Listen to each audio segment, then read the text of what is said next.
وہ اور آپ کے گھر کی حفاظت کریں گے۔ میرے دوستو یاد رکھو، اب سے 350 برس پہلے جو انہوں نے میٹنگ کی تھی،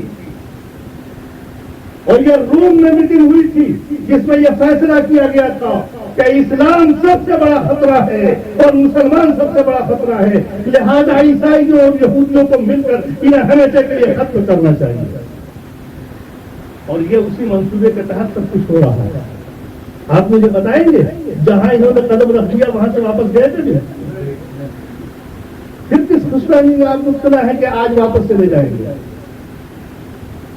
میرے دوستوں یہ ہو کیوں رہا ہے؟ سنو، بات یہ ہے کہ ہم نے اللہ و رسول کا در چھوڑ دیا، ہم نے اللہ و رسول سے بغاوت کی ہے، اور اس بغاوت کی سزا یہ ہمیں مل رہی ہے۔ میرے پاس نہ تو وقت ہے نہ میری صحت اجازت دے رہی ہے، لیکن اشارہ کروں گا، مولانا لوگ ہیں یہ تفصیل بیان کرتے رہیں گے۔ اللہ و رسول نے حکم دیا، قرآن مقدس میں فرمایا گیا تھا یا ایھا الذین آمنوا لا تتخذوا الیہود والنصارى اولیاء، اے ایمان کے دعوے داروں اور اے مسلمانوں اور اے ایمان رکھنے والوں، ایک بات اچھی طرح سے، یہ میں نہیں کہہ رہا ہوں، پروردگار عالم نے کہا ہے، قرآن کا حکم ہے، اے ایمان والوں، اے مومنوں، لا تتخذوا الیہود والنصارى، یہود اور نصارہ کو کبھی اپنا دوست مت سمجھنا۔ اور ایسا کیوں نہ سمجھنا؟ اس لیے کہ بعضهم اولیاء بعض، وہ آپس میں ایک دوسرے سے مختلف ہیں، وہ دن کے اجالے میں تم سے ملتے ہیں اور رات کے اندھیرے میں آپس میں دوستی قسم کی میٹنگ کیا کرتے ہیں، اس لیے کبھی ان پر بھروسہ نہیں کرنا۔ یہ قرآن کہہ رہا ہے، میں نہیں کہہ رہا ہوں میرے بھائی، قرآن کا فرمان ہے۔ اللہ نے ہمیں حکم دیا تھا، اب سے 1400 برس پہلے قرآن نے تعلیم دی تھی کہ انہیں کبھی اپنا دوست مت سمجھنا، اور اس کے بعد یہ بھی بتا دیا تھا کہ جو تم میں سے ان کو اپنا دوست سمجھے گا وہ انہی میں سے ہوگا، اس کا حشر اسی کے ساتھ ہوگا۔ اب میرے بھائی، اب آپ خود بتائیے، اللہ سے بغاوت ہم نے کی کہ نہیں کی؟ اس نے کہا تھا ادھر اس راستے سے جانا ہے، ہم جاتے ہیں اس راستے سے۔ اس نے منع کیا تھا جن جن راستوں پر چلنے سے، انہی راستوں پر ہم جا رہے ہیں۔ جن کا ساتھ پکڑنے سے منع کیا تھا انہی کے ساتھ جا رہے ہیں، جبکہ وہ اچھی طرح جانتا ہے کہ ہماری بھلائی کس میں ہے اور ہماری برائی کس میں ہے۔ اس سے زیادہ ہم نہیں جانتے، وہی جانتا ہے کس چیز میں ہمارا نفع ہے اور کس چیز میں ہمارا نقصان ہے۔ تو ہم نے اللہ اور رسول کے ساتھ میرے دوستوں بغاوت کی ہے، اور اس بغاوت کا نتیجہ بھگتنے کے لیے ہمیں تیار رہنا چاہیے۔ باغی کی سزا تو آپ جانتے ہیں نا، تو باغی کی سزا جو ہے وہ تو ہمیں ملنی چاہیے نہ کہ نہیں ملنی چاہیے؟ بتاؤ تو ضرور۔ اب اگر یہ سزا مل رہی ہے تو ہم شکایت کیوں کر رہے ہیں؟ یہ اپنے کیے کی سزا۔ میرے دوستوں، دعا کرو کہ پروردگار عالم مسلمانوں کو عقل سلیم عطا فرمائے، اور اگر ہو سکے تو اپنے ان حکمرانوں کے ہاتھوں سے شراب کی بوتلیں چھین سکو تو چھین لو، کہ جو شرابوں میں غرق ہو کر کے تم پر حکومتیں کر رہے ہیں اور تم کو دوسروں کے سامنے بھکاری بنا کے پیش کر رہے ہیں۔ میرے دوستوں، کلیجہ منہ کو آ جاتا ہے جب کبھی ہم سوچتے ہیں۔ آپ غور تو فرمائیے، اور دنیا میں تو جانے دو، یہ کوسووا ہے، چیچنیا ہے، فلاں ہے جگہ، یہ تازی بات دیکھو، اگر افغانستان میں لاکھوں مسلمانوں کو بے گھر در کر دیا گیا ہے تو وہ کون ہے؟ وہ کون ہے جو بے گھر در کے ہو گئے ہیں؟ آخر مسلم قوم کہے نا۔ تو آپ کی قوم کو ایسے ہی آہستہ آہستہ کبھی یہاں کبھی وہاں بھکاری بنا دیا جائے گا، اپنے ہی گھر میں رہنا نصیب نہیں ہوگا، جنگلوں میں مارے مارے پھرو گے اگر اب نہ سمجھے تو۔